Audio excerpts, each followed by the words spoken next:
অবরুদ্ধ গাজা উপত্যকার দক্ষিণ সীমান্তের কাছে মোতায়েন দখলদার সেনাদের ওপর হামাসের রকেট হামলায় অন্তত ৩ ইসরায়েলি সেনা নিহত ও অপর ১১ সেনা আহত হয়েছে।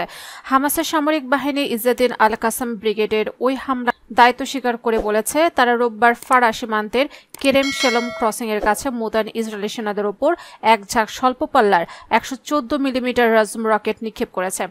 ইসরায়েলি গণমাধ্যম জানিয়েছে, ওই হামলায় ৩ ইসরায়েলি সেনা নিহত ও ১১ জন আহত হয়েছে। তবে কোনো হিব্রু গণমাধ্যম বলছে, হামলায় অন্তত ১৫ ইসরায়েলি সেনা আহত হয়েছে, যাদের অনেকের অবস্থা আশঙ্কাজনক। এসব সেনাকে রাফা শহরে সম্ভাব্য স্থল অভিযান চালানোর প্রস্তুতি হিসেবে মোতায়েন করা হয়েছিল বলে জানিয়েছে তেল আবিব। ইসরায়েলি বাহিনীর হিসাব মতে এ নিয়ে গাজা উপত্যকায় স্থল অভিযান চালাতে গিয়ে নিহত ইহুদিবাদী সেনার সংখ্যা ২৬৬ জনে উন্নীত হয়েছে।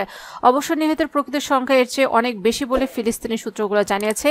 একজন ইসরায়েলি সেনা মুখপাত্র দাবি করেছে, রোববার যে লঞ্চার ব্যবহার করে রকেট নিক্ষেপ করা হয়েছে সেটিকে বিমান হামলা চালিয়ে ধ্বংস করে দেওয়া হয়েছে। ওই মুখপাত্র বলেছে, হামাসের নিক্ষিপ্ত রকেটগুলো ভূপাতিত করার জন্য কোনো আকাশ প্রতিরক্ষা ব্যবস্থা আয়রন ডোম কাজ করেনি। তার কারণ অনুসন্ধানের জন্য তদন্ত কমিটি গঠন করা হয়েছে।